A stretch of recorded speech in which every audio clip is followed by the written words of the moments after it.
Before power, before planets, before the golden hair and godlike speed that we've come to know of, what if Goku had trained the old way? And what if he had mastered every martial art on Earth before unlocking Super Saiyan? So let's imagine a young Goku not jumping straight into Super Saiyan battles, but dedicating years to studying form, posture, balance. Those of us that have taken martial arts know you don't participate, you don't even take a step forward in the class without those being your essentials, no matter what you're doing in the class or with your dojo, your instructor, whomever, at any time.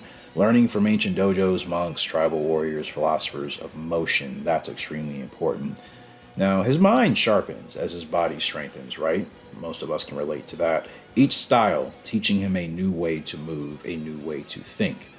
Taijutsu, Judo, Pengai a lot. Fire styles. Styles that just don't fight, they express. I think it's important to remember that Goku's general fighting styles, essentially kind of his own modification and improvement of what he's learned from his greatest masters, right? And in my honest opinion, I think some of them have more technique based philosophies as opposed to actual hardcore fighting styles. Master Roshi, I think, was more balanced in that way. King Kai, I would argue, more technique based, right? Whis, I think, more traditionally martial arts, obviously talking about base form. I don't think Whis is teaching Goku any key attacks that we know of, right?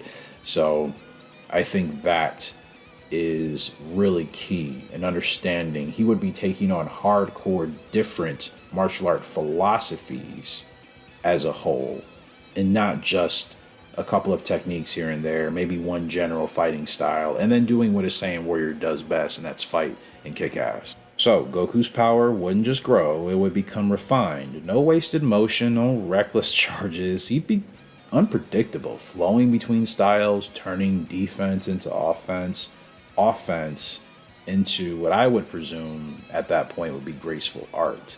And when the day finally came, when unfortunately something tragic would happen, like Krillin died, or well, that's usually what has been the main trigger related to Krillin or someone very close. Rage would build up inside of Goku. Super Saiyan wouldn't explode from grief. It would emerge like a tide, a calm, centered, earned tide of rage.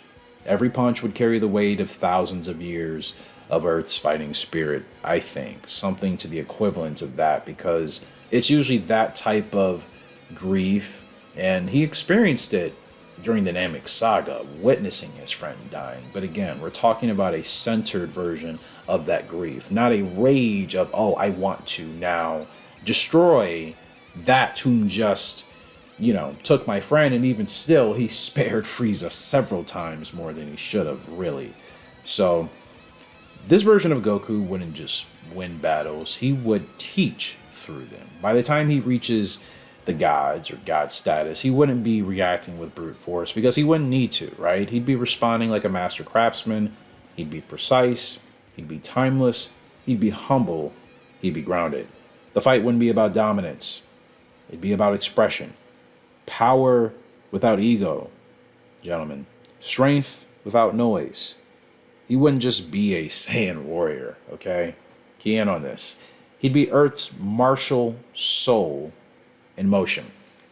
And that to me is how I kind of think about Goku, or at least I like to think about Goku, because he is the best fighting machine that we know of, but it's because he loves fighting for what it is.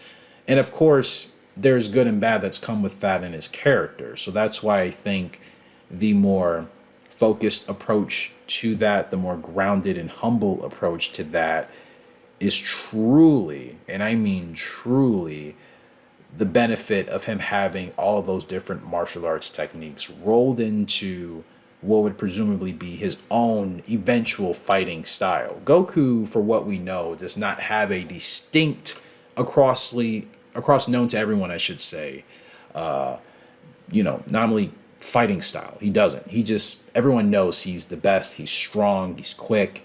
Maybe Vegeta knows a thing or two, Gohan, but there's no universal talk about Goku's king. That's not a thing, right?